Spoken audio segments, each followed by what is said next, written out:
Hi! Kumusta ka na? Magandang araw. Ako nga pala ang pinakamagandang madam sa balat ng kaaswangan. Ako po si Madam Venus. Kumusta ka naman today? Ready ka namang pakinggan ang ating kwento ngayong araw? Handa mo na sarili mo. Dapat meron ka na masarap na pagkain, meron ka na nakaredy na masarap na inumin. Tapos, pumesto ka na sa pinaka-komportableng posisyon na gagawin mo. O kaya, habang nagtatrabaho ka dyan or kung ano man ang ginagawa mo. Basta make sure mo lang na ilalak mo yung pinto para walang biglang papasok at nang hindi ka naman magulat bigla dyan sa mga mangyayari na hindi mo inaabangan, di ba? Katulad ko, mahilig ako mag-lock lalo na pag magre-record para hindi pasok ng pasok yung mga tao, no? Hindi tayo mapuputol. Ako kasi, ayoko nang laging may pumapasok, alam mo yun, kaya ako naglalak. Pero alam mo ba, meron din mga tao na naglalak kasi ayaw nilang may lumabas. Yan ang kwento natin ngayong araw na to na I'm sure ay sasamahan mo ko hanggang dulo. Pero bago natin simulan yan, magpapasalamat lang po ako sa lahat ng mga nagpapadala ng kanilang mga video shoutouts, ng kanilang mga video greetings. Thank you so much from the bottom of our hearts. Kung gusto niyo rin po magpadala ng mga yan, may link po tayo sa baba. Pwede po kayong mag-send dyan. At huwag niyo po kalimutan, kung meron ka rin kwentong nais mong ipadala, send yun na rin yan sa amin para mabigyan buhay naman natin ang inyong mga karanasan. O siya, simulan na natin ang ating kwento. Let's go!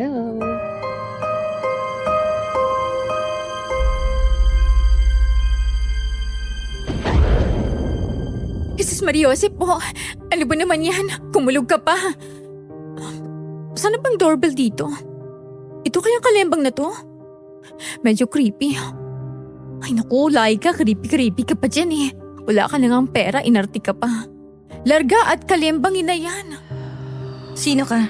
Ay, sino kang kabayo? Ay, nakakagulat ka naman, miss. Kanina ka pa dyan. Sana naman nagsalita ka man lang. Ako si Laika. Inaasahan ako ni Lola Adi. Medyo ginabi na nga ako eh. Ang layo pala nitong bahay niya. Sino ka? Anong sino ako? Ikaw ang sino ka? Bawal ang tambay dito. Private property to. Hindi ka namin sagot kung sakaling may mangyaring masama sa'yo dito kaya umalis ka na. Ano? Ay grabe ka namang kasungit. For your information po, hindi ako tambay. At talong hindi naman ikaw ang kausap ko, no? Siya ang kausap ko. Nasaan na yun? Malay ko sa'yo. Kanina ka pa nagsasalita dyan, wala ka namang kausap.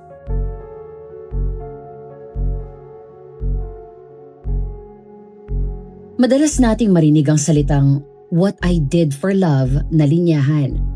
Maging sa kanta man o sa bukang bibig ng mga taong in love. Mga kakaibang bagay na kung minsan ay mahirap ng paniwalaan o unawain. Pero nakarinig na ba kayo? O minsan nyo na bang nasabi ang mga salitang what I did for money? Naniniwala din ba kayo sa kasabihang money makes the world go round? Minsan nyo na bang naramdaman na parang wala na kayong kakampi? Pagkatapos para pa kayong pinagtitripan ng pagkakataon? Tara, pag-usapan natin yan sa comment section. Kung bakit yan ang aming pambungad ng mga katanungan sa inyo, dahil sa konektado yan sa liham ng ating letter sender na nagpakilala bilang Cherry.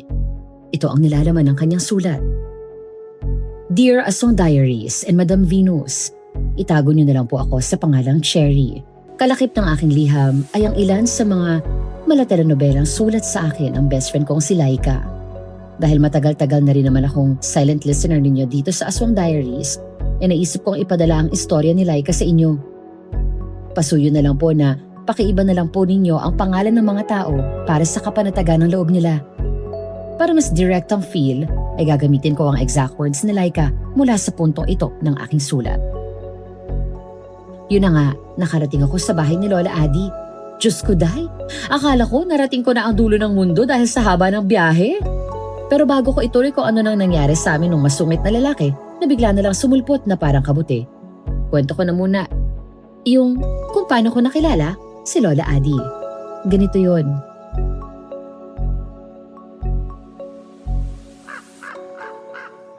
Gandang hapon po, Tay. Pasensya na po at mukhang binagyong bulaklak nyo. Ako lang po nagtugin eh. Mas mura po kasi kung ganon. May bagong kapitbahay ka na ulit, Tay. Another one bites the dust na naman ang sasabihin mo kung nandito ka. Miss na kita, Tay.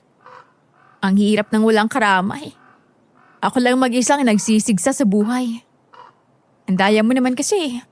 Sabi ko sabay tayo eh. Isama mo ako kapag paalis ka na. Kaso naman iniwan mo ko. Aray ko. Ano ba namang kalokohan ito? Sino bang nagbuhol ng damo rito? Ayos lang po ba kayo, ma'am? Ayun ako at kung todo emote sa puntod ni tatay nung makarinig ako ng parang pumlakda sa may likuran ko. Paglingon ko ay isang matandang babae na amoy pera ang nakita kong nakaluhod at hinihilot yung bukong-bukong niya. Dali-dali kong pinahid ang luha ko ng maalikabok kong palad at sininghot ko pabalik ang uhog kong papatuluna. Saka ko nilapitan yung matanda. Yun nga lang, mukhang na-offend siya sa pagtatanong ko. Kasi nung sumagot siya, Alam mong hindi. Nakita mo na ngang dadapay, nagtatanong-tanong ka pa dyan kung ayos ako. Itayo mo nga ako. Nandyan ka lang din naman. Kumapit po kayo sa akin. Ano pa nga pa?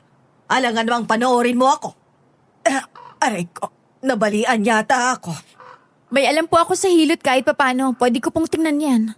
Sige, mukha naman nagsasabi ka ng totoo.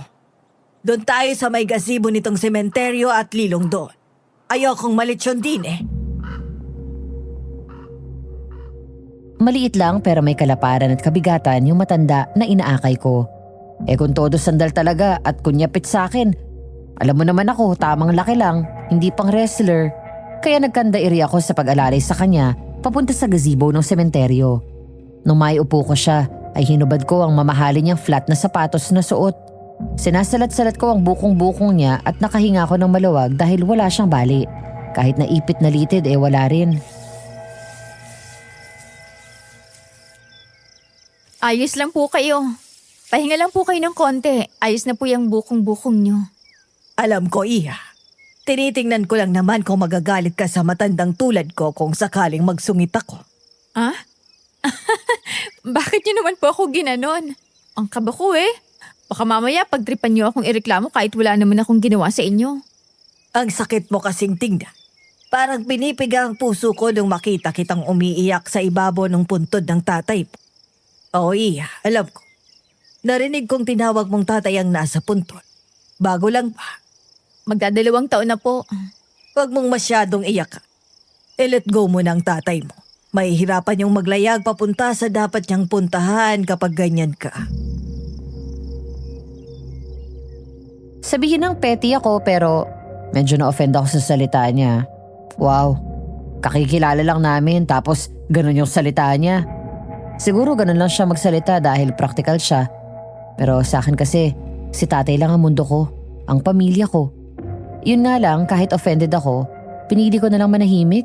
Walang silbi ang makipagtalo sa taong wala namang alam sa sitwasyon ko, maliban sa nakita niyang umiiyak ako sa puntod ni tatay. Nung okay na yung matanda sinamahan ko siya palabas ng gate ng sementeryo. Ang gara ng kotse niya. Tipong kapag nagasgasan mo bata na ang masingilan ka ng 35,000. Saan ka pupunta, Neng? Ihatid ka na namin. Naku, wag na po. Taga rito lang po ako. Ganun ba? O siya, sige, aalis na ako. Salamat sa tulong mo. Asya nga pala, ano bang pangalan mo? Laika, Ako si Adelina. Lola Ani na lang ang itawag mo sa akin. Heto ang aking tarheta. Sakaling may kailangan ka, huwag kang mag-atubili na kontakin ako. salamat po.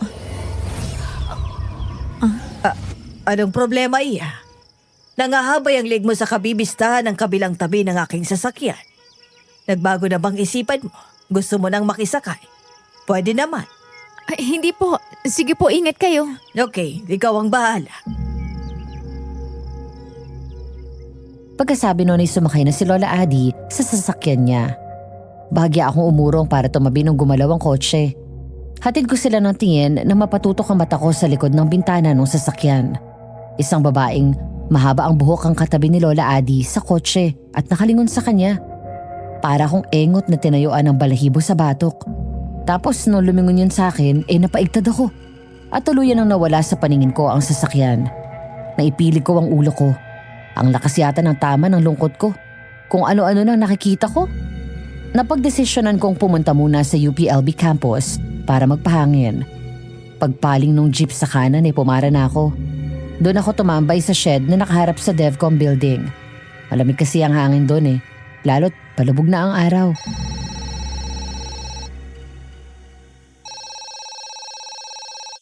Sa wakas, nag-return call ka na, Randy.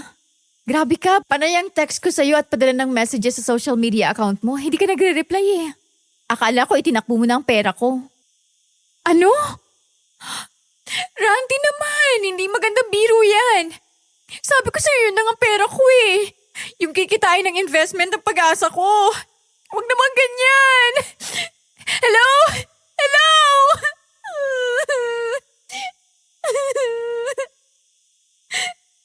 Eto ang panyo. Manlalagkit ka niyan kung kamay lang ang ipampapahid mo sa mga luha mo. Salamat po. Lola Adi? Ako nga.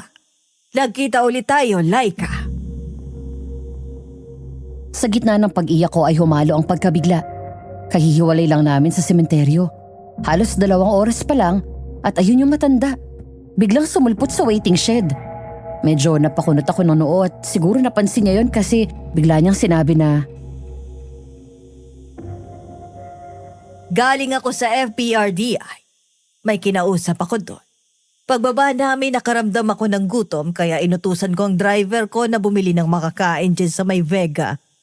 Naglakad-lakad ako. Nakita kitang umiiyak na naman kaya nilapitan na kita. Salamat po. Twice in a row na ito. 3 sa charm sabi nga nila.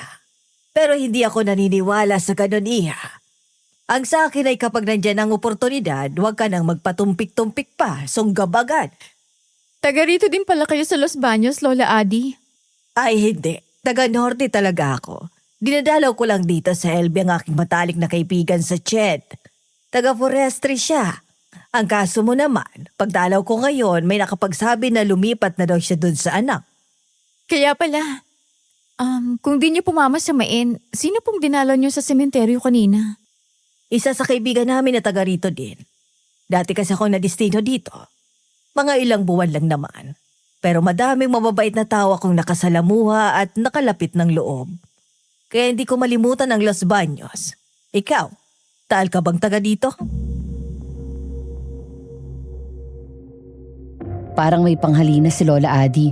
Dahil nung tanongin niya ako ay natagpuan ko na lang ang sarili ko na sinasabi sa kanya ang talambuhay ko. Nasabi ko na agad sa kanya na taga Pampanga talaga kami, na napapunta lang kami sa Los Baños dahil doon nakakuha ng trabaho ang mga magulang ko. Nasabi ko rin sa kanya na wala na akong kamag-anak, maging ang mga salaghati ko sa buhay sinabi ko na sa kanya. At nung matapos ako, ganun pala.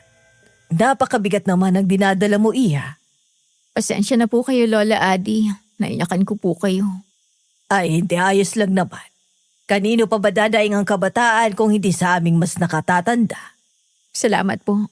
Saka mo na ako pasalamatan pagkatapos mong marinig ang aking mungkay. Yun ay kung tatanggapin mo lang naman. Ano po yun? Maedad na ako, Iya. Kailangan ko ng mapagkakatiwalaan at gagabay sa akin sa araw-araw. Sa mga politiko at celebrity ang tawag sa ganon ay Girl Friday. Maganang loob ko sa iyo, Iya. Kung hindi mo mamasamain, gusto kitang kunin. all expense paid, stay in, galanting sweldo at lahat ng benefits, sagot ng employer. Ang tanging gagawin ko lang ay maging Girl Friday ng matandang board sa bahay. Nakakatukso. Gusto ko na nga sanang umuo agad pero tumanggi muna ako. Walang bagay ang sobrang ganda at sobrang kumbinyente na walang kapalit. Kadalasan pa nga parang kagat ng dinosaur ang kapalit. Nakaunawa naman si Lola Adi. Sinabi niya sa akin na anytime na ready na ako, pumunta na lang ako sa kanya at akin na ang trabaho. Wala sana akong balak talaga pero pag uwi ko sinalubong ako ng lahat ng bayarin. Kuryente kong 3 buwan ko nang hindi nababayaran. Kaya pumalo na ng 1,380 pesos. Tubig kong puputulin na. Dahil 3 buwan na rin, pati upa ko sa tirahan. May note na yung landlord kong taekwondo instructor na sisipain na ako sa susunod na linggo kung di pa ako makababayad ng renta. Binuksan ko ang wallet ko. 750 pesos. Nakangiwit pa si Sergio Osmeña dahil may pilas yung 50 na nilagyan lang ng scotch tape. At yun na nga ang buong pangyayari kung bakit ako napadpad sa norte at nakaharap ang masungit na lalaki.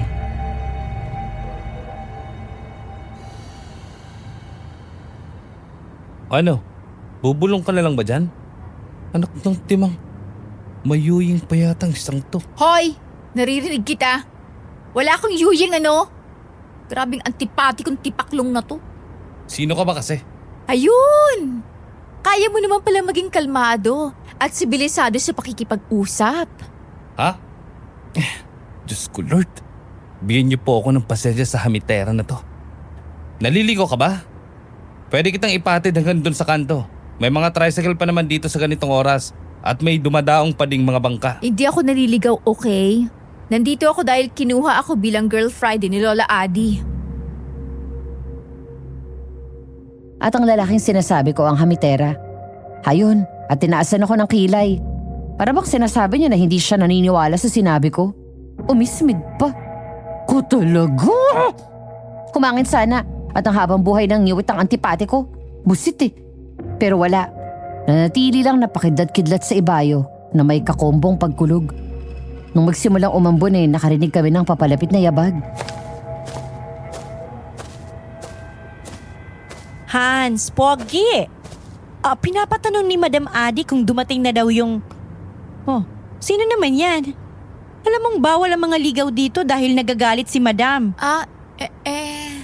Oo. Ano to? Nag-aabakada ba tayo dito? Kung wala kang kahit anong business dito, miss, umalis ka na. Hindi namin gustong naaabala.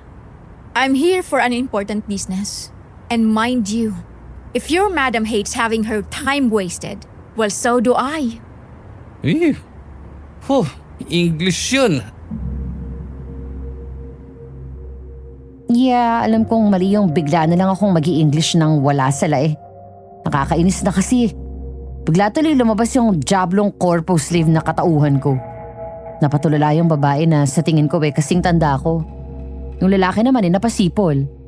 Nung makatimuli na sila, unang nagsalita yung lalaki.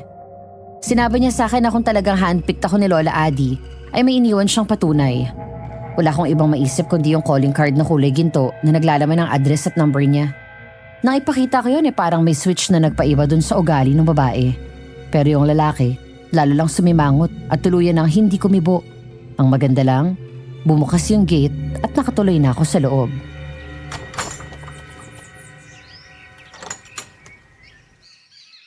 At heto na tayo! Welcome sa ari-arian ni Madam Adi. Ako si Esther at sa tingin ko, ikaw yung si Laika na taga Los Baños, Laguna na ibinili ni Madam na abangan namin. Oo, tama. Ako nga si Laika. Wow! Ang ganda! Hindi ko akalain na nung sabihin sa akin ni Lola Adi na malaki ang bahay niya ay ganito kalaki? Binili ng pamilya ni Madam ang maliit na bahagi nitong lupa noong 1920s. Tapos, paunti-unting nadagdagan. Oh, ingat ka pala sa paglalakad. Nagtabas ng sanga ng balite si Hans kanina, baka matalisod ka. Si Hans yung lalaki kanina? Siya ba ang hardinero niyo rito? Oh, parang ganun. Siya ang nag-aalaga ng mga bagay-bagay dito sa ari-arian ni Madam. Siya din na nagpapanatili ng seguridad. Teka lang ha, maiwan muna kita dito ha. Confirm ko lang kay Madam ang tungkol sa'yo. Nang iwan ako ng Esther ay sinuyod ko ng tingin ang kabuuan ng bakuran. Ang ganda ng landscape, ang laki at ang lago ng mga puno ng balete. Malulusog din ang mga namumulaklak na halaman sa paligid. Halatang may pagmamahalang nag-alaga. Namataan ko si Hans na namumulot ng sanga. Siyempre, ako na pasikat. Dahil hindi lang sa employer ko gustong makisama ng maayos, maging sa mga katrabaho ko, nakipulot ako. May patabi-tabi po pa akong nalalaman na naging dahilan para lingunin ako ni Hans at titigan. Oh, bakit ka nakatingin sa akin ng ganyan? Sasabihin mo na namang mayuying ako? Bakit ka nagtatabi-tabi? At bakit hindi ako magtatabi-tabi? Binahaya ng kung ano-anong elemento at espiritu ang puno ng balete.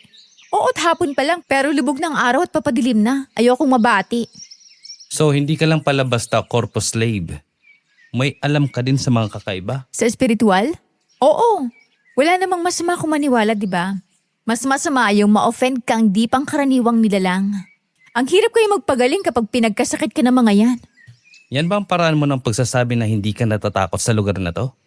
Marami sa mga taga rito natatakot. May nagpapakita daw kasi. Kagaya na lang nung kausap mo kanina na hindi ko naman nakita. Nasaan na nga pala siya? Yung babaeng kumausap sa akin.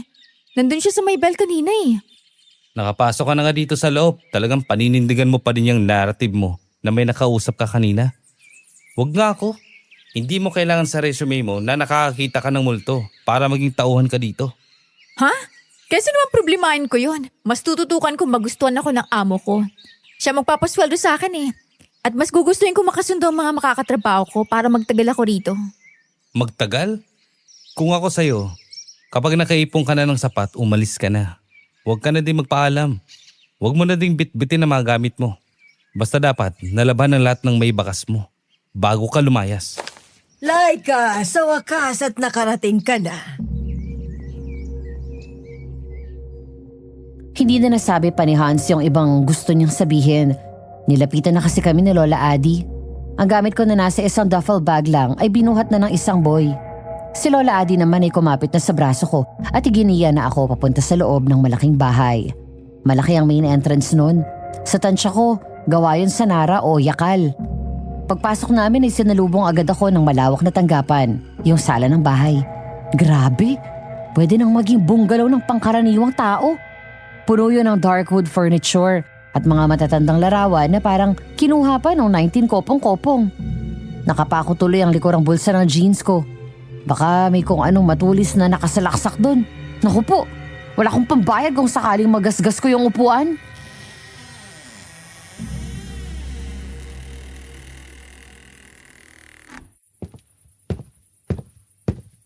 Upo ka, Iha.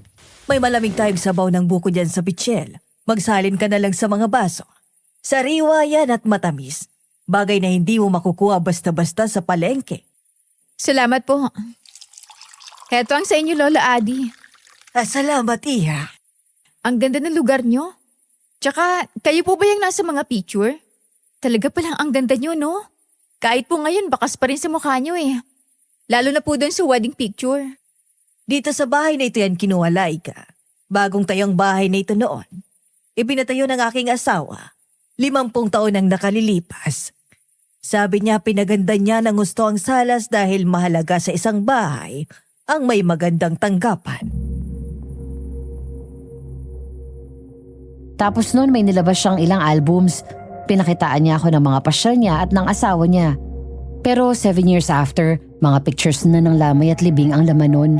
Nabiyuda na si Lola Adi. Ilang sandali pa kaming ganun habang sinisimsim ang malamig na buko juice. Pero syempre, hindi naman ako bisita doon eh. Nandun ako para magtrabaho. Alam kong handpicked ako at good as akin na yung posisyon. Pero yung kultura ng pagtatrabaho sa firm, hindi mawala sa akin. Kailangan lahat ay malinaw. Ano bang papel ko? Anong function ko? Anong ina-expect sa akin? At yun mismo ang sunod na diniscuss ko kay Lola Adi. Hindi na ako magpapaligoy-ligoy pa, Iha. Hindi kita kinuha dito para maging tauhan ko o empleyado. Ang gusto ko ay pamahalaan mo ang aking pamilya. Pamilya nyo? Pero nito lang po ay sinabi nyo sa akin na maaga kayong nabiyuda at wala rin kayong naging anak. Pero meron akong kinuhang apo. Pinag-aral ko siya, dinamitan, binigyan ng magandang buhay at pinag-aral sa ibang bansa. 6 na buwan ang nakalilipas ay pinauwi ko siya rito. Para siyang mamahala ng lahat. Umuwi siya kasama ang kanyang fiancé. Nasaan na po siya kung ganon? Nawala siya, Laika. Nawalang parang bula.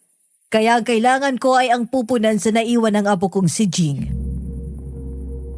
Mula sa wallet niya ang nakabubulalang brand na mukhang X at V ang logo sa biglang tingin, binunot niya ang isang glamour shot na photo na 3x5. Ako yun.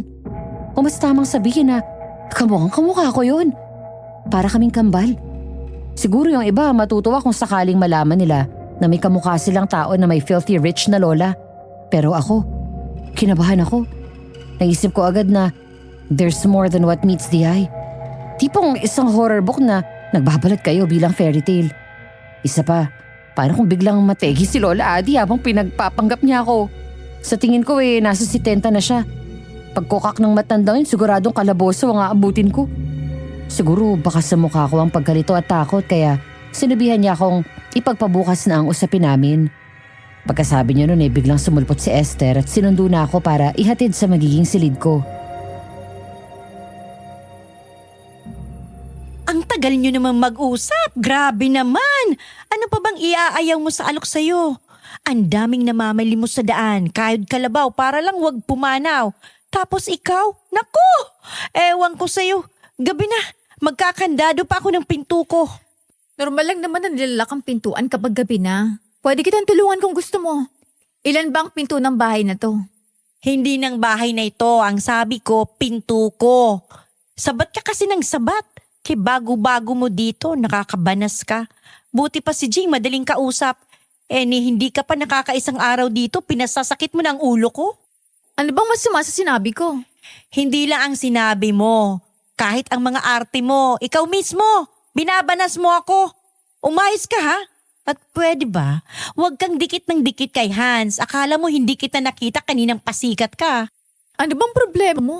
Nakikisama lang ako. Kung may problema ka sa akin, tara't puntahan natin si Lola Adi.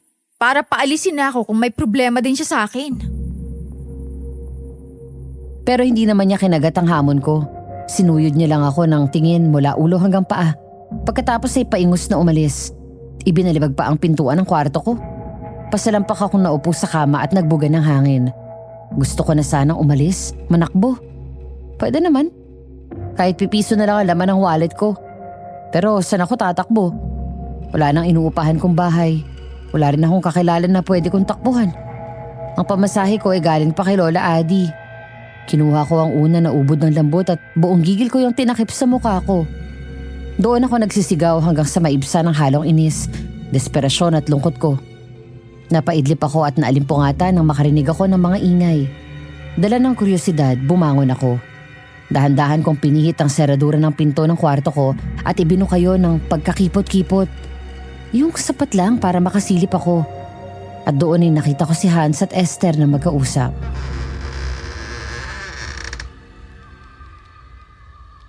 Bakit ka kinuha ni Madam ang babaeng yan ano? Nakakairita siya. Namimiss ko tuloy si Jing. Bakit? Ano bang problema?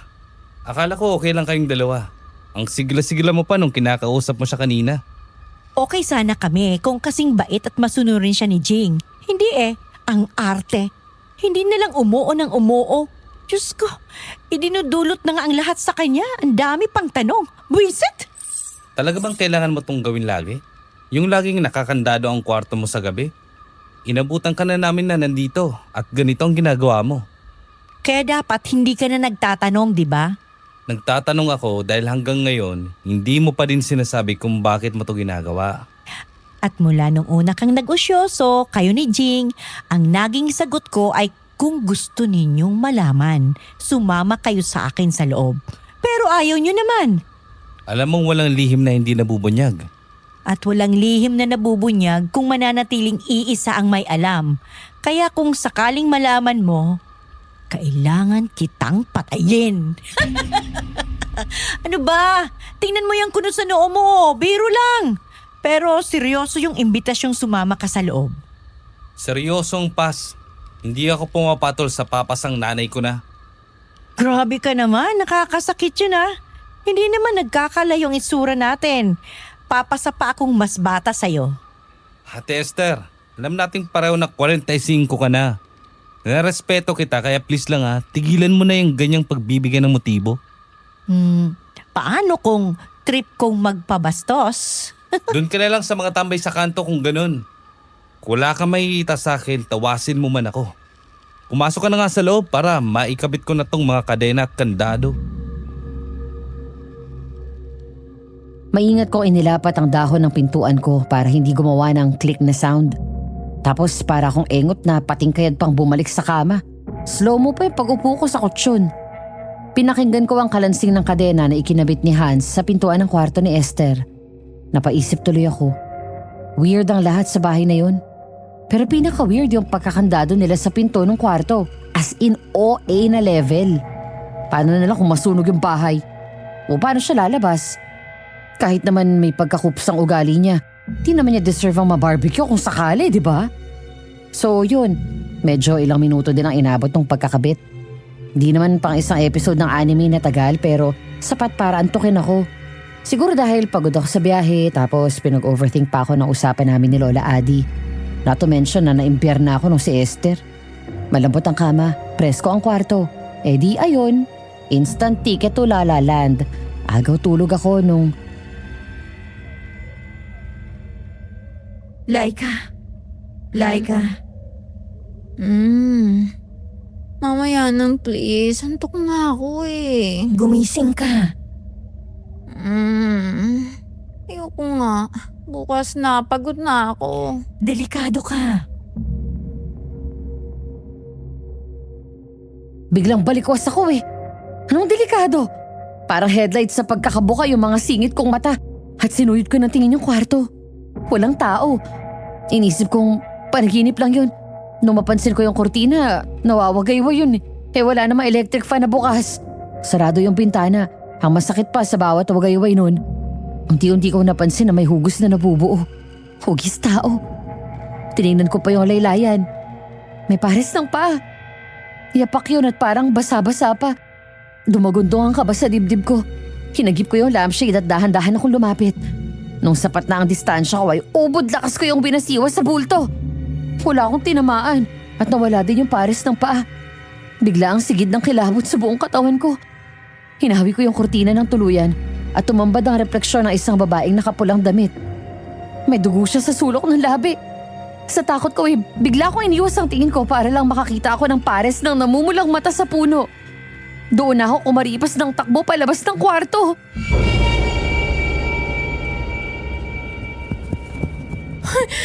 Nanang ko po! Multo! Impact! Huwag ka maingay. Hans, anong ingay yan? Wala ho. Nagulat lang po ako sa ipis. Bigla akong lumipad. Mag-spray ka na insecticide bukas at huwag kang maingay. Tulog na yata si Laika. Doon tayo sa kwarto ko. Kinaladkad ako ni Hans papunta sa kwarto niya nang hindi niya inaalis ang pagkakatakip ng kamay niya sa bibig ko. Kahit anong tapik ko sa likod ng kamay niya, hindi niya ako binitawan.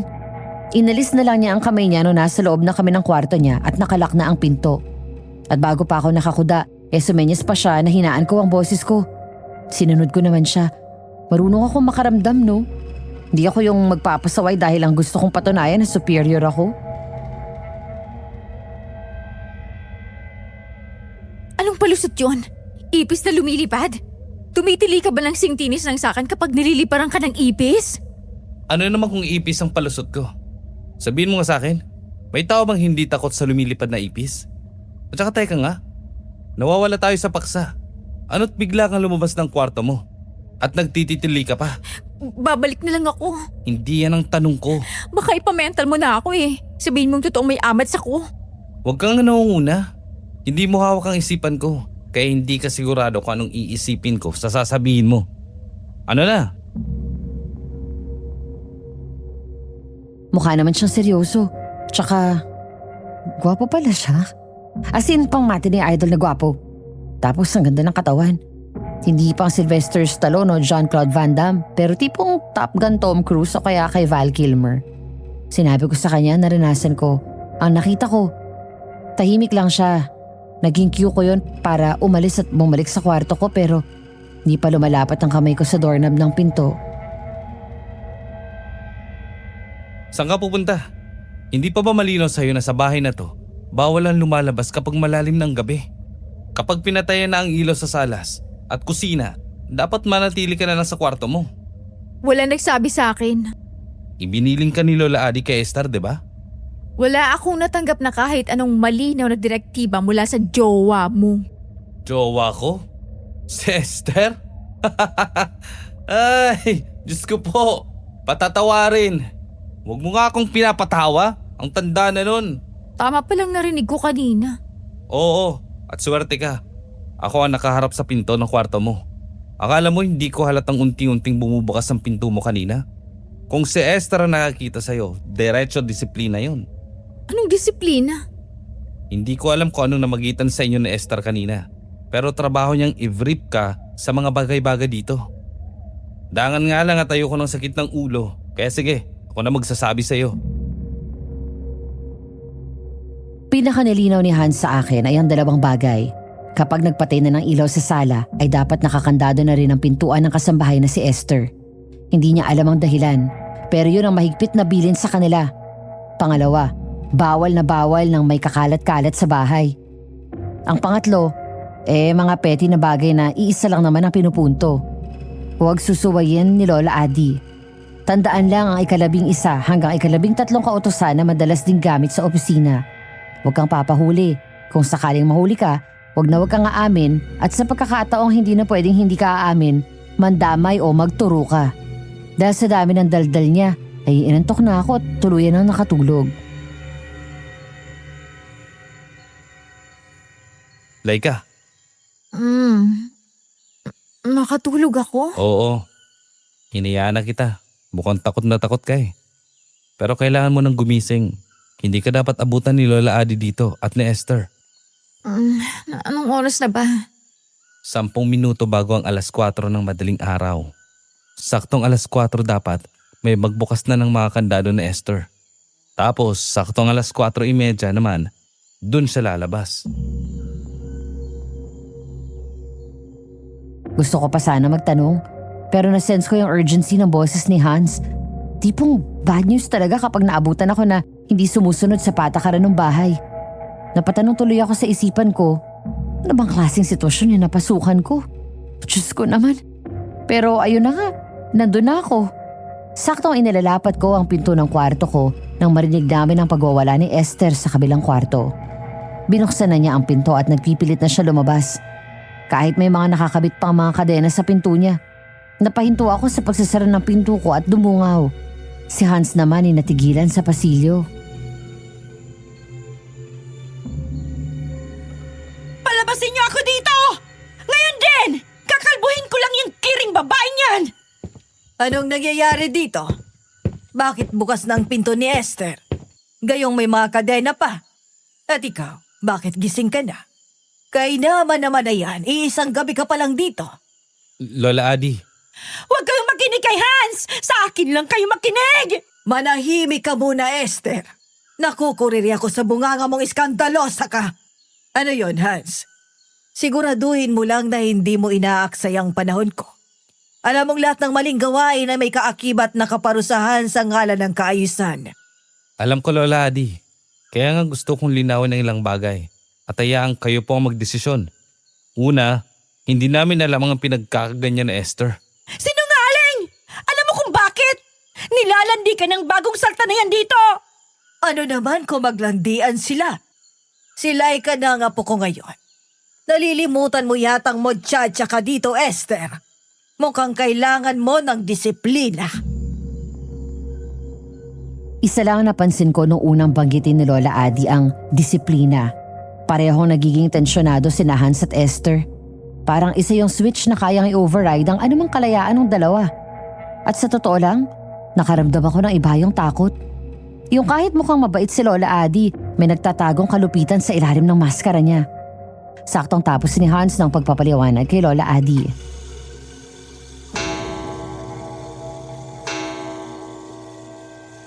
Ganun pala. Saktong gising ka na ng -10 bago ang alas 4. Narinig mong nagwawala si Esther? Hindi yun totoo, madam! Kung hindi totoo, anong nakita mo kung ganun? Paano kung makikita? Nakakandado ako dito. Narinig ko sila! At dahil sa pagwawala mo, Esther, nagising si Laika. Yun ang sinasabi mo, Hans, hindi ba? Kung ganun, bakit ka nasa pasilyo? Dahil magkatabi lang ang kwarto namin ni Laika. Narinig kong nagbukas siya ng pinto. Alam kong bawal na may mga lumalabas nang hindi pa nakakalabas ng kwarto sa Esther. Kaya lumabas ako para pigilan si Laika na lumabas ng kwarto niya. Natuto ka na, Hans. Gusto ko yan. Hindi ako nagsisisi na inampun kita. Matapos ang pagkawala ng aking si Jing. Pero bakit ka naman lalabas ng kwarto mo, Laika? Hindi ba sinabi sa'yo ni Esther ang mga patakaran? Nang ako na ang hinarap ni Lola Adi at tanungin, biglang sumungit ulit si Esther at sinabing ayos na lang ang lahat. Na kung maaari, alisin na lang ang mga kadenang nasa hamba ng kwarto niya. Naawa ko sa kanya dahil kita sa kamata niya ang takot. Mangiyak-iyak pa siya nung mag-sorry sa akin. Pero itong si Hans, parang wala lang na sinabing tinanong niya ako tungkol doon. At nalaman niyang hindi sinabi ni Esther ang mga patakaran sa bahay. Doon na natapos ang usapan dahil nagdesisyon si Lola Adi na si Esther ang disiplinahin. Dahil doon, kami na muna ni Hans na naatasang maghanda ng pagkain. Habang nasa kusina kami. Oh, bakit ka titig na titig sa akin? Baka naman matunaw ako. Ang galing mo sa kusina eh. Bihira ako makakita ng lalaki na biyasa sa gawaing bahay, lalo na't sa kusina. Kailangan eh. Nung nasa ibang bansa kami ni Jing, kailangan pareho kaming magaling sa gawaing bahay. Kung hindi, kakalat ang tinitirhan namin at magugutom kami. Malang bilihin sa ibang bansa kung di ka marunong magluto. Yun nga ang sabi ng mga kakilala kong nakapag-abroad na. Hans, matanong ko lang. Ano nang nangyari kay Jing? Hindi ko din alam eh. Bigla na lang siyang naglahong parang bula. Pwede ba yun? Hindi naman basta nawawala ang isang tao. Nag-report ka ba sa kinauukulan? Hinanap mo ba siya o... Oo, hinanap ko siya. Alam ng Diyos kung paano. Police? Huwag mo akong patawanin. Matapos ako mag-report, hindi na nila ako pinansin nung makausap nila si Lola Adi. Tama na nga. Gumawa ka na ng iba. Ako na dito. Hindi ko nagawang sumagot sa biglang sabog ng galit ni Hans. I know I crossed the line. Iisang araw ko pa lang siya nakakasama. Ayun at feeling close ako. I believe I deserve that. Nahiya ako at nakadama ng awa para kay Hans. Ang hirap ng lagay niya. Dala ng bigat sa dibdib ko ay naggala ako sa bahay. Nakatuwaan kong umakyat ng hagdan. Tanda ko sa mga sinabing bili ni Hans noong nagdaang gabi na wala namang bawal kapag umaga. Kaya kampante ako. Pagdating ko sa second floor ay puro kwarto na lang din doon. Pero katakatakang walang pinto lahat. Parang sinadyang alisan. Sa dulo ng pasilyo ay isang ceiling to floor na bintana. Bistang-bista nun ang kabuuan ng solar ng buong bahay. Para yung isang buhay na painting. In-enjoy ko yung view with matching sandal pa sa haligi. Nung mapansin ko ang isang matandang lalaki na aali-aligid sa labas, sa pag-aakalang tauhan din yun o baka bisita, nilabas ko siya. Alam kong busy si Hans. May maiambag naman ako. Magandang umaga po. Ikaw? Ano ginagawa mo dito? Bagong tauhan po ako ni Lola Adi. Hindi ka na dapat pang pumarito. Umalis ka na habang pwede pa. Laika, bakit ka nasa... Oh, Mang Danilo? Sandali! Bumalik kayo dito!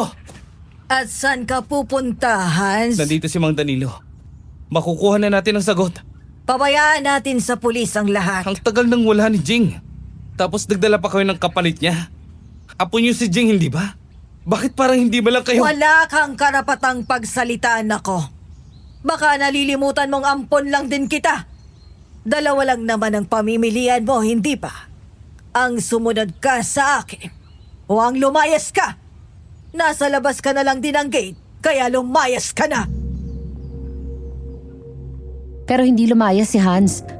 Para siyang napipigilan. Tungo siyang bumalik sa loob at isinara ang bakal na gate. Isang simpleng paumanhin ang binigay niya kay Lola Adi. Pagkatapos ay pumasok na siya sa loob ng bahay. Lalong nadagdagan ang pakiramdam ko na may kakaiba sa lugar. Anong mangyayari? Anong hold ni Lola Adi sa kanya para lunukin na lang niya ang ganon? Ang mga nakakapanlait na salita. At sino si Mang Danilo? Habang umiikot ang mga ganong isipin, parang ibang tao na lumapit sa akin si Lola Adi. Malambing, nakangiti. Larawan ng isang lola na mabait. Ang buong umaga ko ay naubos sa pagbabasa ng mga dokumento sa isang silid na silbing opisina ni Lola Adi. Paglabas ko ay oras na ng pananghalian. Sige po, sasabihin ko kay Esther na dalhin na lang kayo ng tanghalian. Hindi na iya. Ako nang bahala sa pagkain ko. May ibinili na din ako kay Esther na gagawin. Pakisara mo na lang yung pintuan. Ay! Kanina ka pa dyan, Esther? Ang ibig kong sabihin, Ate Esther. Pwede ba? Huwag mo akong maate-ate dyan. Hindi tayo magkapatid. Okay, sabi mo eh. Gumagalang lang naman ako sa Kapag itinuloy mo pa yan, buburahin ko yung bunganga mo. Masama lang ang bunganga ni Esther, pero hanga ako sa katapangan niya kay Lola Adi. Dahil 100% kung sundin niya ang mga utos nito. Kahit pa asar siya dun sa taong involved. Which is, by the way, ako lang naman, katulad na lang ng hapong yung hiniling niyang makapasok sa kwarto ko. Sa utos ni Lola Adi ay pina-inspection sa kanya ang mga personal kong gamit. Hindi siya namimintas o namamaliit, pero prangka siya.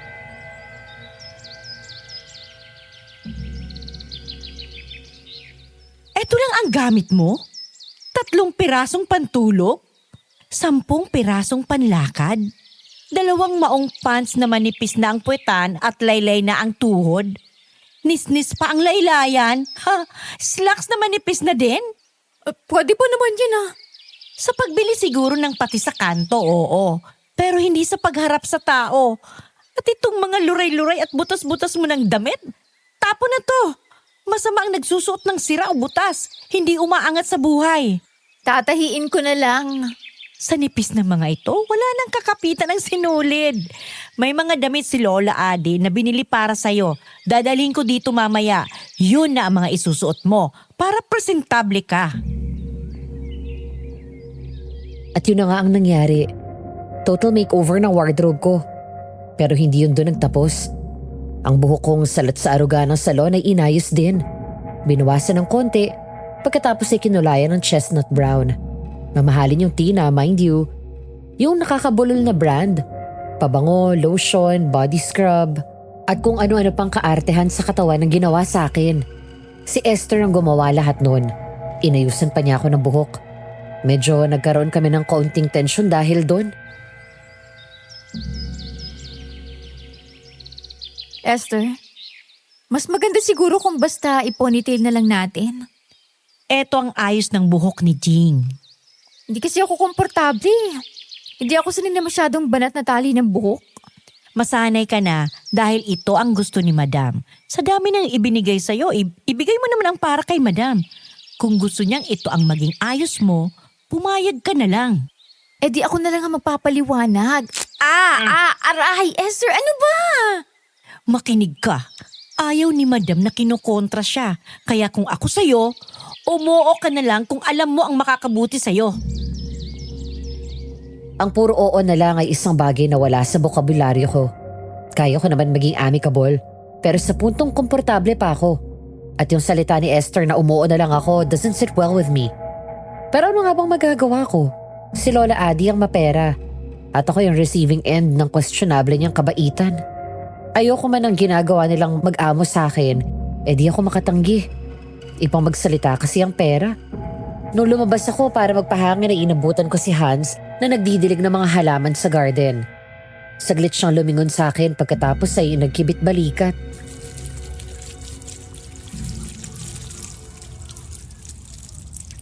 Sabi ni Esther, kamukhang-kamukha ko daw si Jing.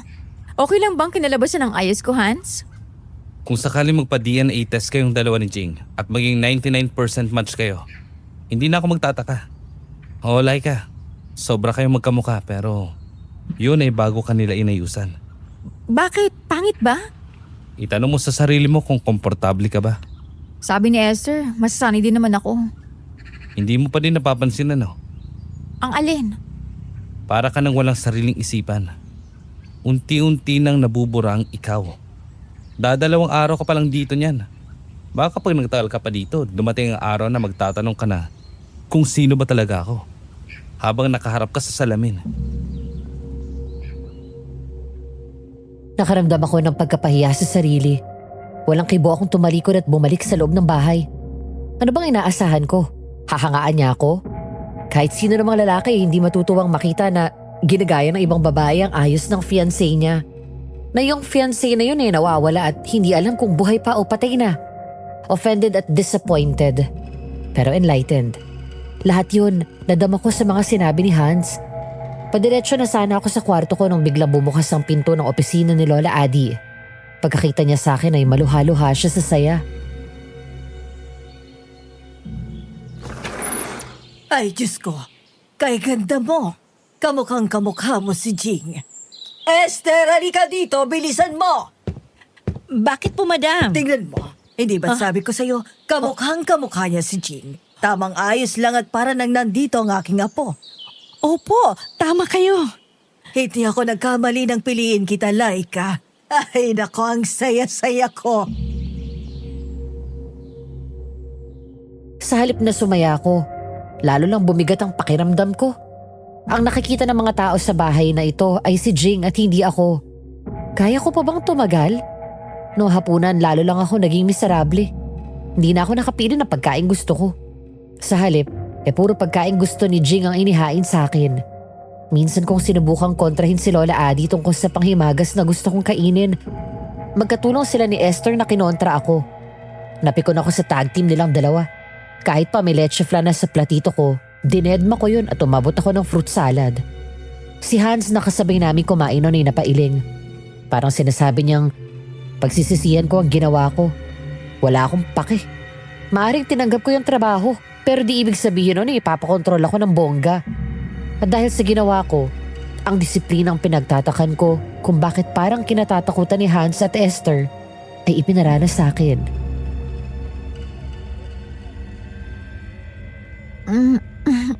Ang ginaw naman. Gising ka na siguro. Nasaan ako? Nasa atik ka. Dahil kailangan kang disiplinahin. Akala mo siguro matutuwa ako sa ginawa mo kanina sa hapunan. Nagkakamali ka. Hindi ko gusto ang ginawa mo. Hindi ganon si Jing. Ano? Para lang sa pagpili kung anong mas trip kong panghimagas? Illegal ito. Buksan niyo itong pinto.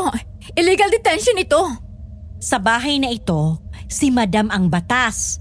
Magsumbong ka man sa pulis sa labas, hawak niya sila sa lieg dahil nasa perol nila siya. Kalokohan. Buksan mo itong pinto. Bago pa mag-init ang punong tainga ko at patulang kita kapag nakalabas ako rito. Yun ay kung makakalabas ka. Hanggat hindi na ibibigay sa iyo ang disiplina mo, hindi ka makakalabas dyan. Hintayin mo ang pagbabalik ni Esther para sa parusa mo.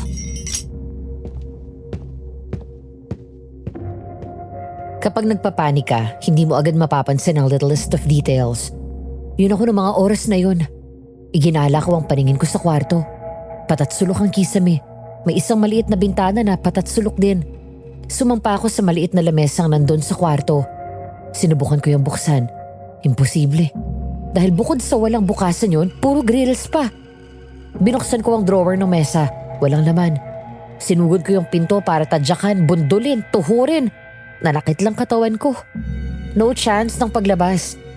Talagang ginawa ang kwarto para magkulong ng tao mula sa loob. Naisip ko yung hinges. Wala rin. Nakapaloob. Doorknob. Marunong akong sumundot para makalas. Sorry girl, deadbolt. Kailangan ng Phillips screwdriver para madistrong ka. Pasalampak akong umupo sa kahoy na sahig. Nung maalala ko ang pagkalansing ng kung ano sa sahig nung palayo na sila, sinilip ko ang maliit na siwang sa pagitan ng pinto at sahig. Yun, may susi. Buti na lang at kasya ang daliri ko. Inabot ko yun at sinubukan sa keyhole ng pinto.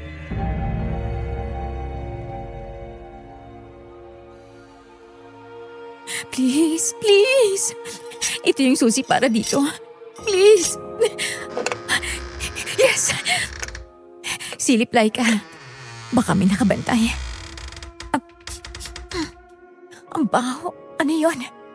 Amoy bulok ng karne. Nakakapagluha yung baho. Makalabas na nga ng hellhole na ito bago pa nila akong balikan. Hindi nga. Munting patalastas, maraming salamat sa inyong lahat sa walang sawa ninyong suporta at pagmamahal sa Aswang Diaries. Ang bawat view, comment at like ninyo sa aming uploads ay silbing love letters nyo sa amin na naghahatid ng ibayong saya at kilig sa tuwing matatanggap namin. Maraming salamat din sa ating mga letter senders na ipinagkakatiwala ang kanilang mga istorya sa amin.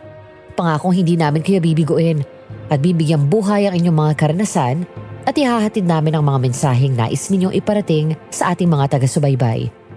Naway ang inyong pagmamahal ay paabutin nyo rin sa aming sister channels na Kwentong Takip Silim, Sitio Pangil, Sitio Bangungot, Aswang Confessions, Aswang Radio, at Miss Amy Aswang Love Stories. Kung bagong listener ka lang, hit that subscribe button and notification bell para lagi kang updated sa ating latest uploads.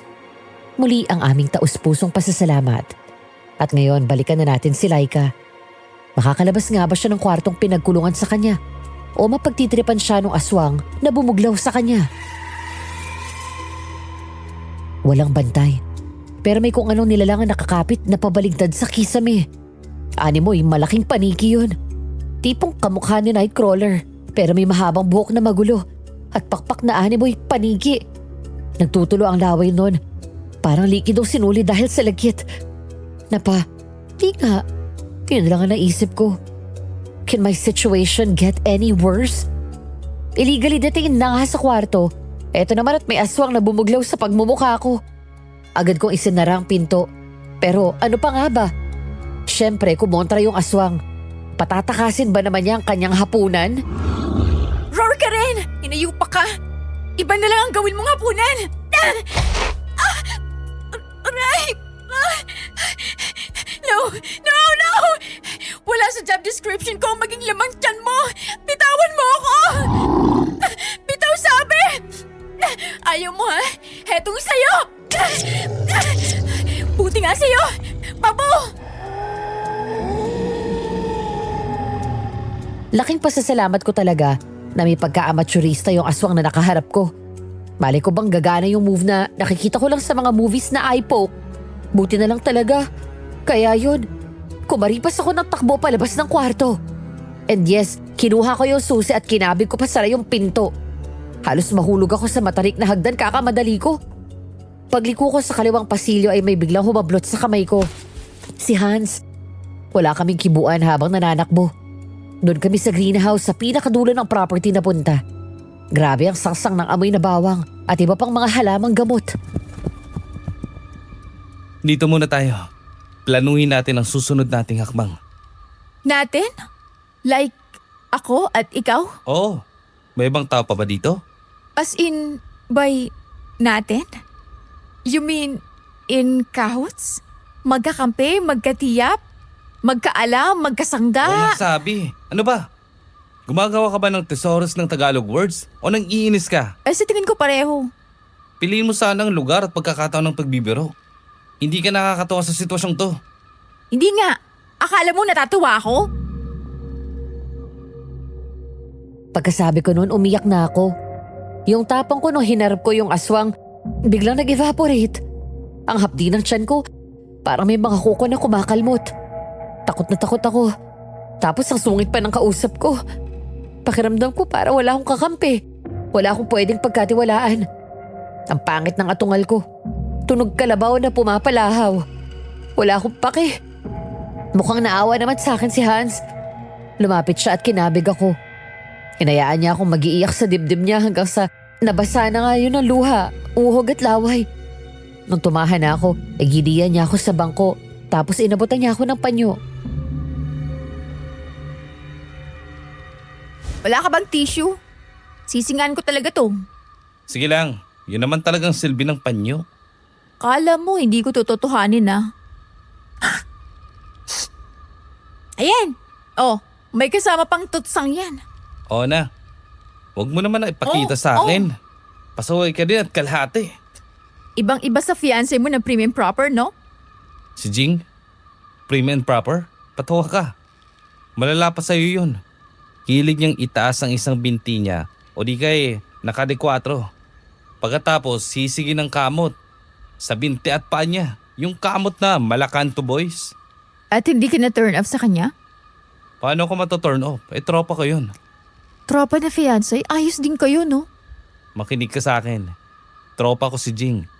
Hindi kami totoong engaged. Pinalabas lang namin yon nung mabalitaan niyang hinahanap ni Lola Adi ang kakambal niya.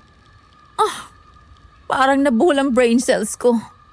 Laika, ang totoong Jing ay ikaw.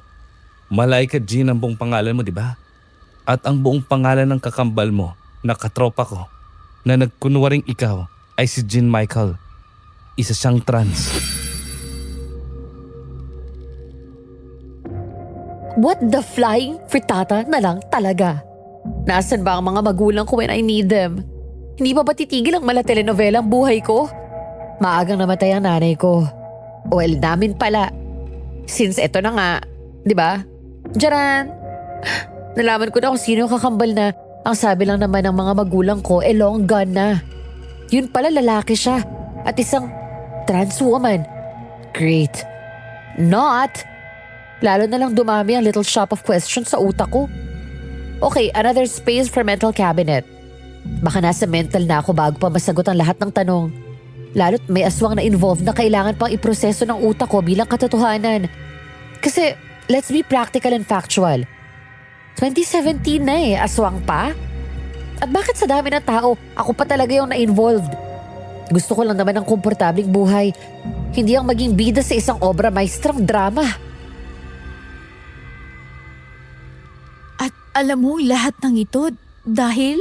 Dahil bago kami nagpahagip kay Lola Adi, ay sinabi sa akin ni Jing kung bakit niya in-intercept ang paghahanap sa'yo ng lola niyo. Na kung sakaling magkabukingan, hahagilapin ka nila. I still find it truly unbelievable. Kaya mo yun? Parang papasa to bilang entry sa show na Believe It or Not. Nung una naming makaharap si Lola Adi, parang coincidence lang din ang lahat. Anong ibig mong sabihin? Backtrack ako ng konti sa perspective ni Hans. Sabi niya, nagkakilala sila sa isang university abroad.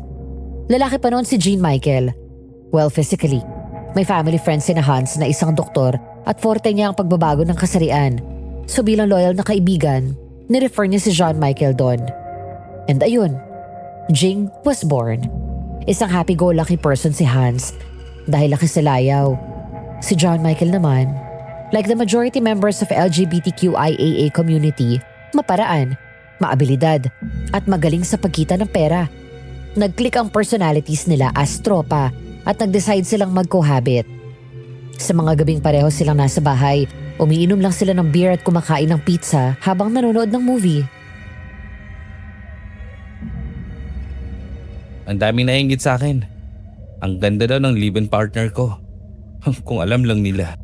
Iyo, itama mo nga yung mga yun, kadiri. Hindi kita papatulan, no?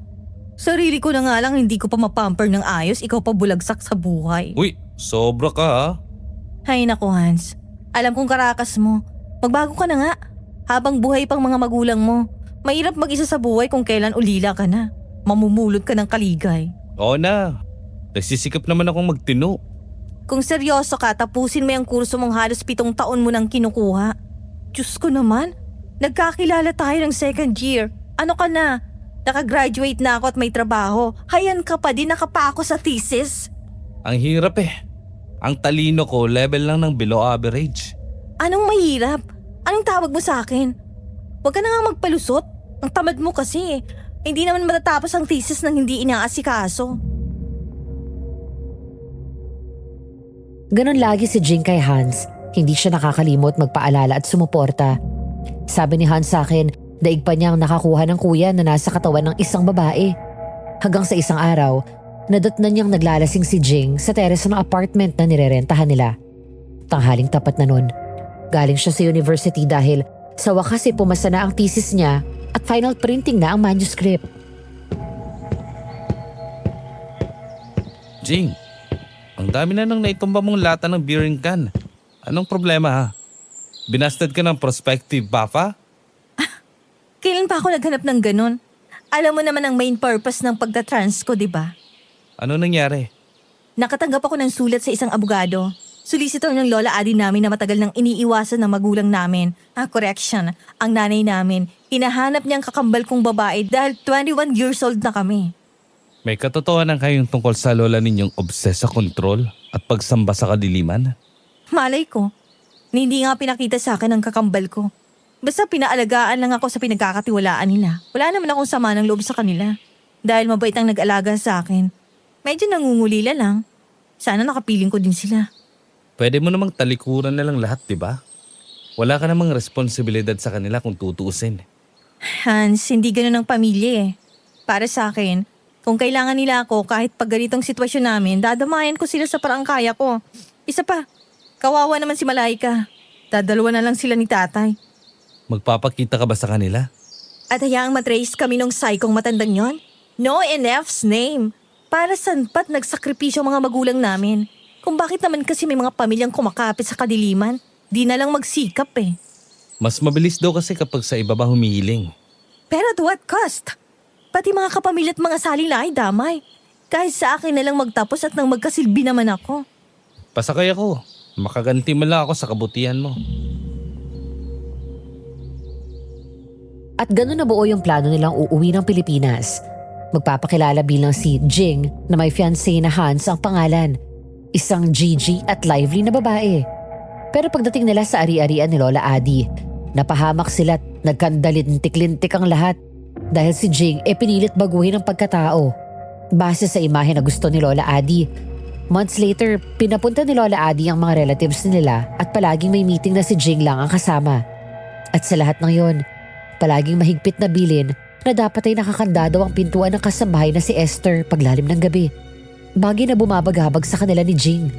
Kaya isang gabi, nagkasundo silang pumuslit para alamin anong meron at bakit ang daming bawal gawin kapag gabi. Sa likod bahay sila nagkita noon. Ano, wala bang nakakita sa'yo? Baka mamaya madisiplina ka naman ng Lola Adi na yan. Wala. Kumusta naman yung bagang mo? Masakit pa ba? Oo, parang kinagat ng demonyo. Hayop na matandang yun. Para daw magtanda ako. Dapat kong bunutin ang place ang 4 kong bagang. Tapos saka daw namin pag-uusapan ang paglabas ko dun sa attic. Diyos ko, grabe. Napaka-impacta. Impacta talaga. Ginagalit ko daw yung bantay ng bahay sa pagiging matigas ng ulo ko. Ako daw ang magiging sanhi ng paghihikaos ng pamilya. BS siya? Nako. Saka na kaya natin gawin to? Nag-aalala ako sa iyo eh. Hindi, dapat ngayon na. Tsaka may kakutsaba ako. Sino naman? Ako, Mang Danilo? hinahinaan mo ang boses mo, Hans. Parang gusto mo pa yatang pare-pareho tayong malintikan. Katuwang si Mang Danilo na mas saulado ang pasikot-sikot ng bahay. Tawagin na lang nating mansyon. Masyadong malaki. Ayun, lumigid sila at tiniktikan ang kwarto ni Esther. Ang una nilang napansin ay ang harang sa bintana. Maliban sa mga bars ay nakakandado din yun. Tapos may tabing na Manila paper. Ilang sandali silang nakiramdam. Tapos nakarinig sila ng mga ungol. Pagkalbot sa dingding at ilang malatili na ingay na parang di galing sa tao. Mula sa makapal na halaman kung saan sila nagtatago, nagkatinginan yung 3. Ang baho naman, anong meron sa kwartong yun? Hindi ko din alam. Mula nung dumating ang babaeng yan dito, may naamoy na akong ganyan. Gano'n na ba kayo katagal dito, Mang Danilo? Magtatatlong dekada na. Tropa ko ang asawa niyang si Adelwina. Kaya lang naman ako nandito ay dahil sa alaala ng kaibigan ko. Pero kung tutusin, ayoko na. May kakaibang ginagawa niyang si Adelwina. Dumidi pa kapag 3:00 ng madaling araw. Ho? At ang itsura mo, Jing. Nako. Abay, ginagawa kang replika niyang si Adelwina. Ganyan-ganyan ang itsura niya nung kabataan niya. Nabago lang nung naging asawa niya ang tropa ko. Kaya ingat ka, Ineng. Hindi ikaw ang unang kinuha ng babaeng yan. Ilang beses nilang sinubukang alamin ang lihim sa pagkakandado ni Esther ng pinto niya. Pero maliban sa mga nadiskubre nila nung gabing yun, wala na. Isang umaga habang wala si Lola Adi dahil may pinuntahang kamag-anak, hinarap sila ni Esther habang nag-aagahan sila. Bilib din naman ako sa inyong dalawa. Talagang kinutsaban niyo pa si Mang Danilo.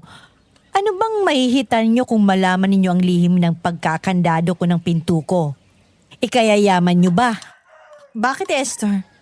Yung lihim ba na itinatago mo sa pagkakandado ng pinto mo, nandun bang lihim kung bakit kahit anong sabihin mo, kahit anong sulsul mo kay Lola Adi, ikaw lang ang pinapakinggan niya? Matabil talaga yung dila mo, ano? Parang di pa sapat ang disiplina sa'yo. Alam mo, Hindi naman ako mapangmata ng tao. Pero parang ngayon susubukan ko. Ano bang karapatan mo magsalita sa akin ng ganyan? Muchacha ka lang naman dito. Sip-sip na atchay. Bastos! Binabagay ko lang sa'yo. Maraming pagkakataon na nagkakabunggo sina Esther at Jing. Ang masakit, parating si Esther ang kinakampihan ng matanda. Hanggang isang gabi, pagkatapos ng disiplina kay Jing, ay hindi na siya nakatiis. Sa kalaliman ng gabi ay pinasok niya ang kwarto ni Hans. Yun ang unang beses na nakita ni Hans na mag-breakdown ng kaibigan. Anyari, Jing? Bakit bunot na mga kuko mo sa kamay? Sinong kumuha niyan sa'yo? Hans, para na ako mababaliw. Hindi ko na kinalang sarili ko. Lahat na lang ng galaw ko mali. Kapag hindi ayon sa gusto ni Lola Adi, kapag nagpasaway ako may disiplinang katapat. Natatakot na ako, Hans. Baka bumigay ako. Tumakas na tayo. Hindi pwede.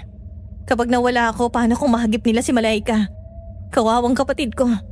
Hindi kakayanin ng normal na taong katoksika ni Lola Adi. Natatakot ako. Nakakatakot siya. Tama sila. Psycho siya, Hans.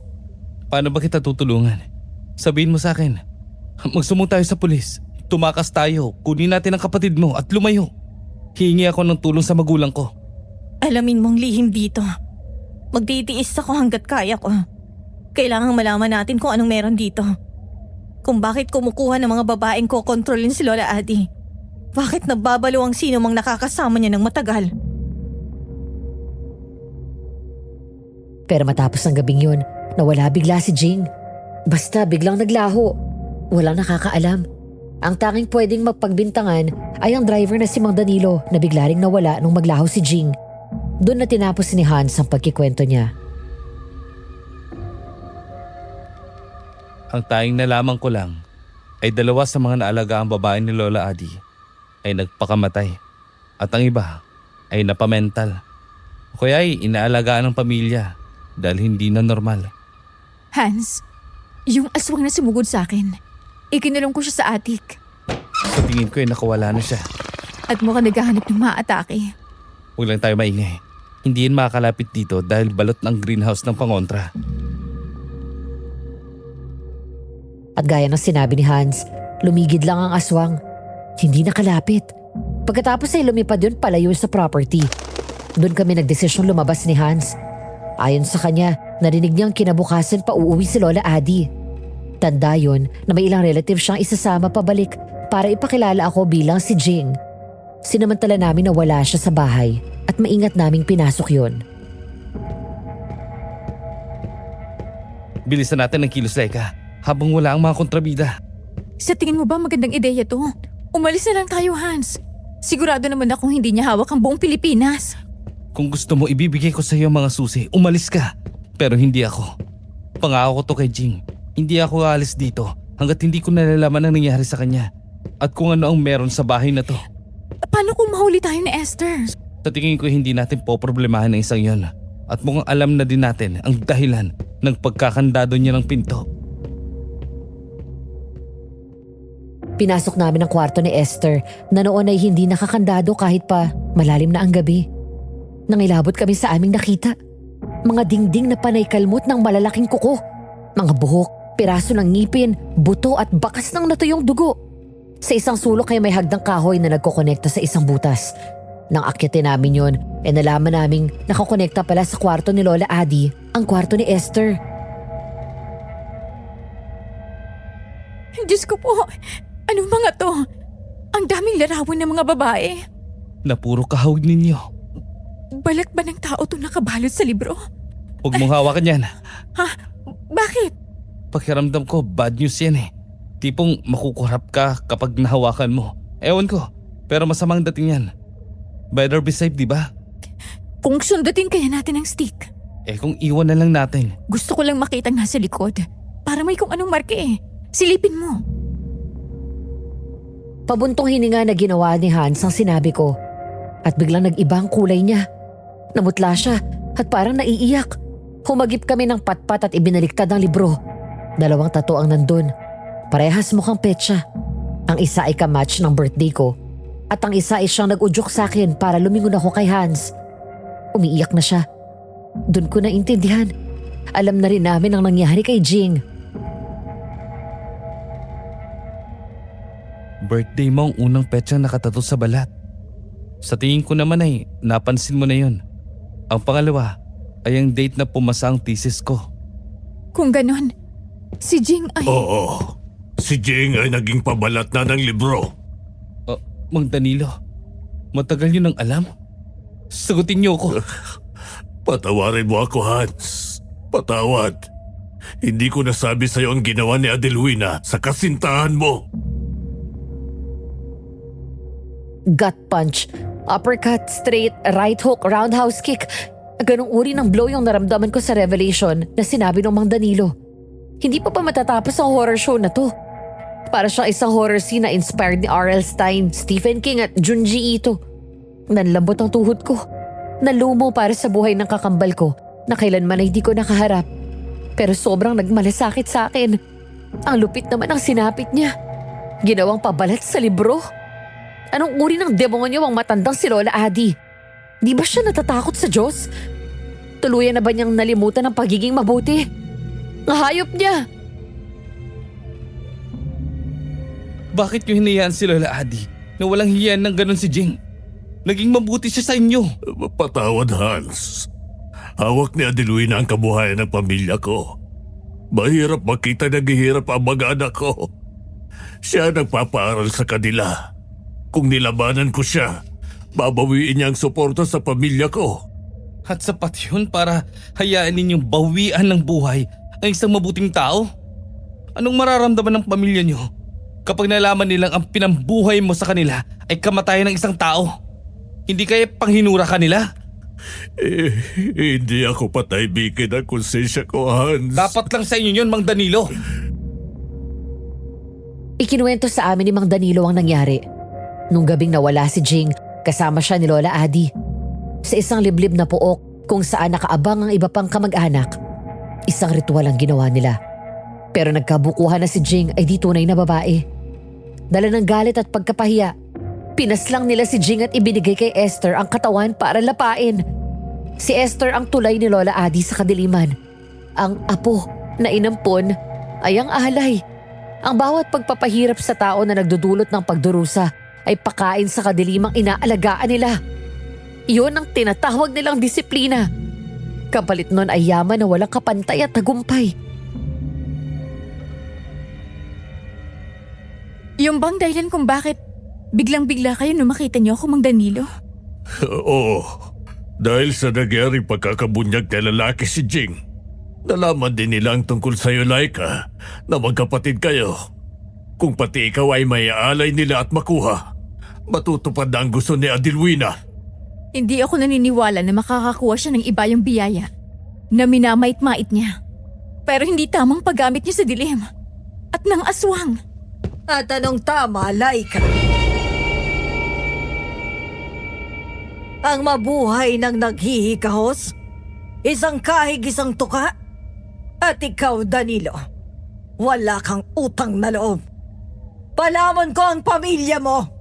Ito pang igaganti mo sa kabutihan ko sa'yo. Nasaan ang kabutihan mo, Lola Adi? Kung kabutihan ang tawag niyo dito sa ginagawa niyo, baka mahiya na si Satanas sa inyo sa impyerno at ibigay na sa inyo ang trono niya. Sarili niyong dugot laman sina Jing at Laika. Kaya dapat lang na makisama sila. Pakinabangan. Kung hindi ko sila pakikinabangan, ano pang silbi ng pamilya? Demonyo ka! Wala kang kasing sama! Esther! Ikaw nang bahala sa kanila. Basta't tandaan mo, si Laika ay akin.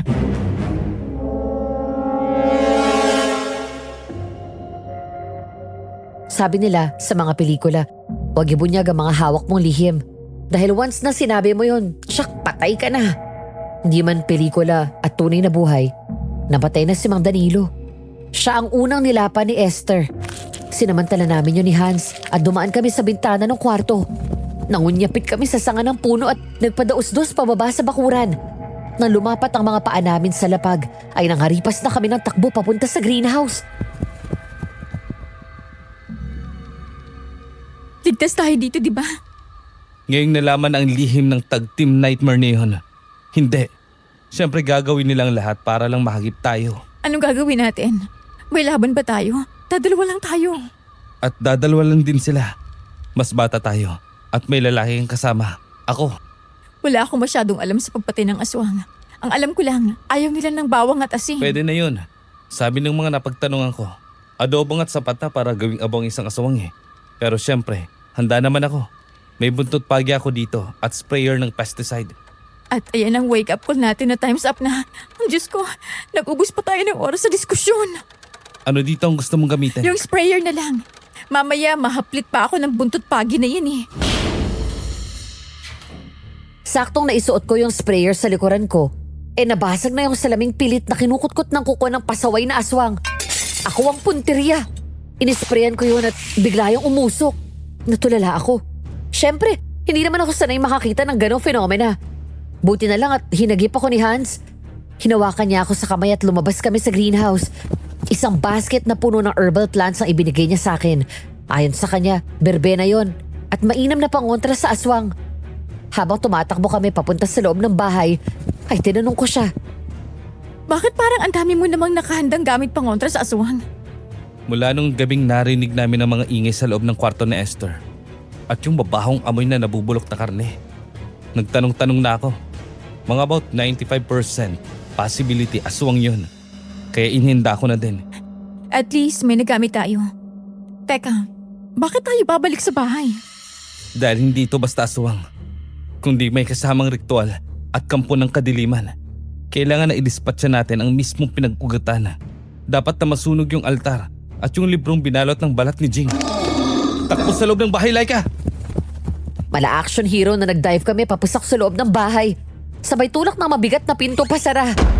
Alam naming it won't hold, pero makakasagabal yun kahit saglit para dun sa aswang na humahagad sa amin. Aakyat na sana kami ng hagdan, pero agad na napabukas ng aswang yung main entrance door ng bahay. Kaya sa kusina na kami nanakbo, kung saan maraming pwedeng gamitin or hindi pala.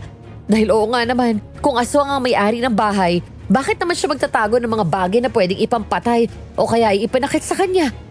Na-corner kami ng aswang. Ano pa nga ba? The amateur hour sa fight scene. Hagis ng gamit na kung ano-ano. Suntok sa mukhang di tumatalab. At pag-spray ng laman ng sprayer. Kakombo ng hataw ng buntot pagi. Na dahil mga hindi naman bihasa ang lumalaban, 35% lang ang lumalanding sa katawan ng aswang. Hanggang sa... Anak ng tokwa, naubos na yung laman nitong sprayer ng pesticide. Patay tayo niyan. May naisip ako. Gawin mo na lang. Patay tayo kung paniisip lang. Sige, bahala na. Laika, saan ka pupunta? Nung nakisali ako sa laban ni Hans at nung aswang, aksidente kong natalamsikan ng likidong nasa sprayer. Maalat yun. Nang makita ni Hans ang pag-aalala sa mukha ko, ay sinabi niyang asin at tubig lang yun. Saktong nakaramdam ako ng pagbabawas ng pantog. At nung maaga-aga pa, ay patakas akong lumantak ng maalat. Tinakbo ko ang CR sa kabila ng mga sigaw ni Hans. Kumuha ako ng tabo at dun ko binuhos ang lahat. Katatapos ko lang nang biglang bumuglaw ang aswang sa pintuan ng CR. Kainaman ka naman talaga eh, no? Can't a girl have some break? Girl ka din! Hetong sayo! Enjoy! May essence of junk food yan ah! Dahil hindi pa ako umiinom ng ayos ng hinayupa ka! Laika! Ano nangyari dito? Bakit nakalahod na yung aswang? Pinaligawan ko ng... Hindi nga. Tumalab yun? Oo na! Tara na! Huwag mo nang uriratin pa! Bilis! Pagtakbo namin palabas ng CR, napansin kong natumba ang refrigerator. May isang bagay doon na pumukaw ng pansin ko. Itong aswang na namamanghe na ubod ng kulit, nakasunod na agad. Pero kapansin-pansin na malaking bahagi ng balat niya parang nalapnos. Tapos parang umuuga-uga na rin siya. Habang nakikipagpambuno sa kanya si Hans, ay hinagip ko yung nakita ko sa refrigerator. Malaking alimango. Yes, yung masarap na kulay orange na mayaman sa aligi. Buong lakas ko yung hinataw sa ulo ng aswang. Sa lakas ng pagkakahataw ko at sa tigas na rin siguro ng ulo ng aswang, nahati yun sa gitna. Ang aswang naman ay natigilan at napalingon sa akin. Sinamantala yun ni Hans at pinaulan na ng haplit ng buntot pagi. Ewan ko kung anong kalokohan na naman ang pumasok sa utak ko. Pero hinaklit ko yung isa sa matatalas na paanon at nung mapaliyad ang aswang dahil sa mga haplit na binigay ni Hans sa likod nun, buong gitil kong itinarak yun sa dibdib nung aswang. Kapag di ka pa naman natapos, ewan ko na. Grabe ka. Saan mo naman nakuha yung ideya na tarakan ng braso ng alimango, yung aswang? Walang kutsilyo eh. Hindi na ako bibili ng alimango. Kabado ako sa'yo. Baka ipanaksak mo din sa akin. Ano ba pinag-uusapan natin? Bakit may alimango? Hindi ba tayo tapos?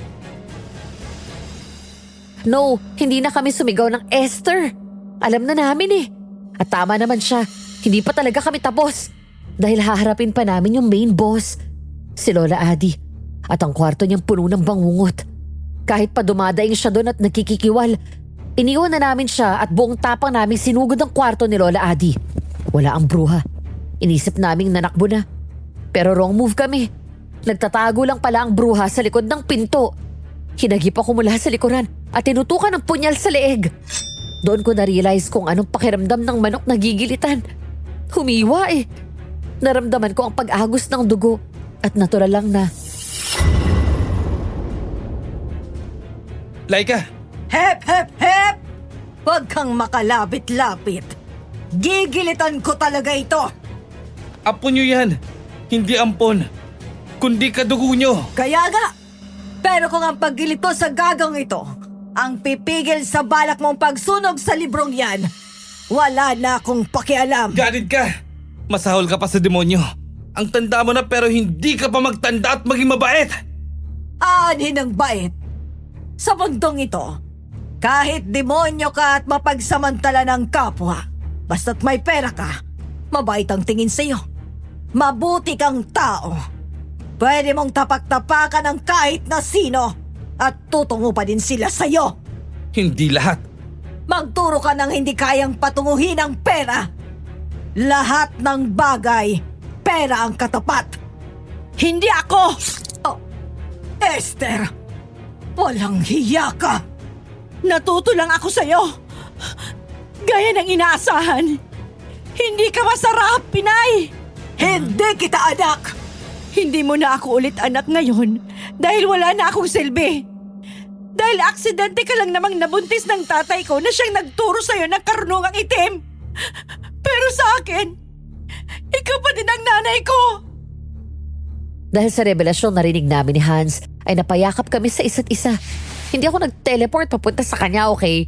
Siyempre nung kinagat ni Esther sa balikat si Lola Adi, tumakbo na ako sa safety. Doon kay Hans, napaawa kami kay Esther. Mukhang kahit siya ay biktima din ng kasakiman ng nanay niya. Ano pang ginagawa niyo dyan? Gawin niyo na ang gagawin ninyo! Sila ba niya ang libro? Oh, wag! Wag niyong gagawin yan. Handa ako kayong bigyan ng yaman. Wag niyo lang gagawin ang sinasabi ng baliw na babaeng yan. Baliw na ako, Inay. Sabi mo mahal mo ako.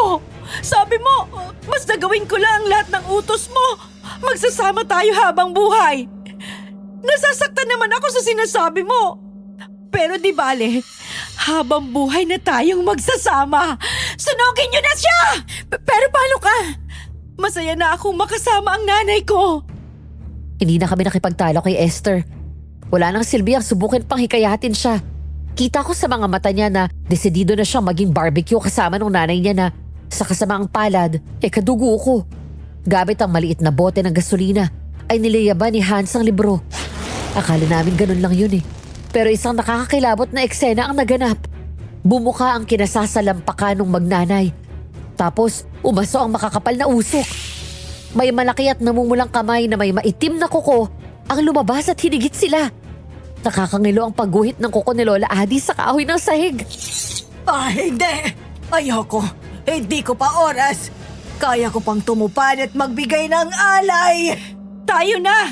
Nay! Sinusundo na tayo! Ayoko! Tulungan niyo ako! Hans!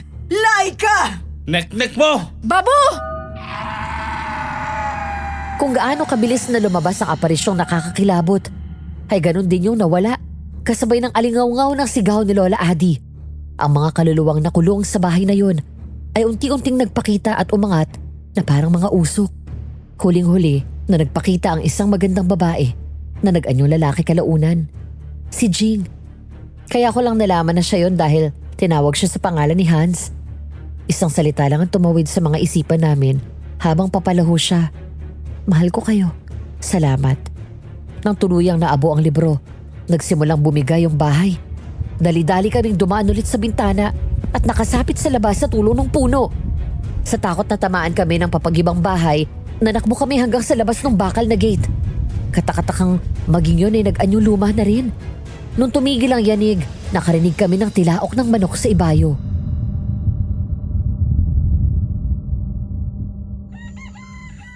Mag-uumaga na pala. Totoo ba yung mga nakita natin? Kanina ko pa kinukurot ang sarili ko eh. Ramdam ko naman ang sakit, so oo. Hindi to pa naginip. Oh, bakit ka nakatitig sa akin ha?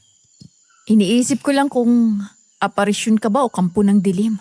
Di ba pwedeng tao lang ako? Eh sabi kasi nila, kapag daw kampo ng dilim, mga gwapo.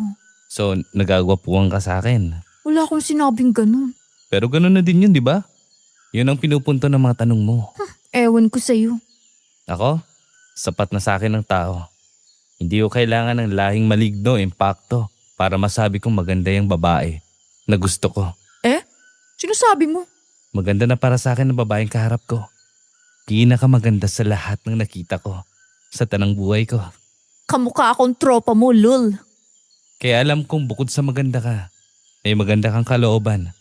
Lol din sa'yo. Malahi kaming sumasamba sa demonyo, lol. Ganun ka ba? Hindi naman. Si Kristo ang sentro ng buhay ko. Saradong katoliko ako eh. Pasado ba ako base sa standards mo? Ha? Saan naman galing yan? Parang ang bilis naman yata. Kita mo yung nangyari kanina? Mabilis ang buhay. Unpredictable pa. Aray! Aray! Naku, sorry. Nanghahalik na walang experience kasi. Bahala ka dyan. Oo, ako na. Alam mo kasi, ganito ang gawin mo para hindi magbangga ng mga ilong at ngipin natin.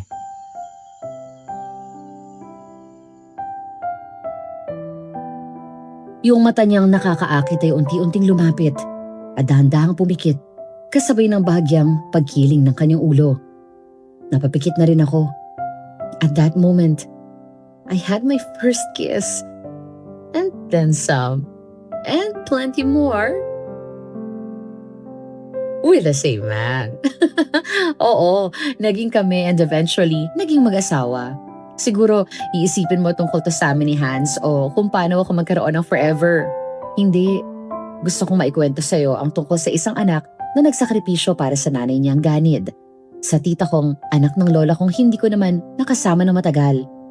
I felt blessed. Kahit ulila na akong lubos compared kay Esther.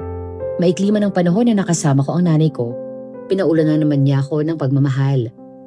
Yung feeling ko na kapag dapang-dapa ka na tapos kahit anong dasal mo sa may kapal na tumigil na ang daluyo ng buhay, patuloy pa rin ang baha ng problema. Mapapaisip ka na lang talaga na kung tinilikdan ka na ba niya. Pero kapag nalampasan mo yun, masasabi mo pa rin na blessed ka. Paano? Babo na? Naging telenovela na yung sulat ko sa'yo. Sulatan mo naman ako pabalik ha. Ninang ka ng isang triplets namin. Pero kung ayos ka lang maging ninang ng 3, package deal! Yan ang huling part ng kwento ni Laika sa akin. Ang huling balita ko sa kanya at kay Hans ay nakabase na sila sa Makati. Pareho na silang mga virtual assistants. Yung lote kung saan nakatirik yung bahay ni Lola Adi ay naging parte ng isang government project. Sa mga pagkakataon na dumaranas ako ng bigat ng pagsubok ng buhay, binabasa ko lang ulit ang sulat niya tungkol sa kakaibang karanasan niya. Sana tayo din, kapag naharap sa 1,000 kicks ng problema, matutunan nating maging matatag. Parte ng buhay ang problema. Nasa sa atin kung paano natin yun susolusyonan. Dahil hindi yan problema kung walang solusyon. Hanggang dito na lang po, Madam Venus. Maraming salamat po sa pagtanggap ng aking sulat. Aabangan ko na ma-upload ang sulat ko. Lubos na gumagalang, Cherry. Mixed emotions naman ako kay Esther. Naway kung may mga Esther man na nasa parehong sitwasyon, dumating sana ang panahon na hindi na ninyo kailangan pang magkandado ng inyong mga kwarto. Sa halip, maging bukas kayo upang salubungin ang bagong umaga. Sigurado akong bitin ang ating kwento. Kaya huwag kang mag-alala dahil may iba pa kaming channels kung gusto niyo pong makinig ng ibang istorya. Kwentong Takip Silim, Sitio Pangil, Sitio Bangungot, Aswang Confessions, Aswang Radio at Miss Amy Aswang Love Stories. Kung di pa kayo nakasubscribe, hit that subscribe button and notification bell at inyong namnamin ang mensahe ng aming mga kwento.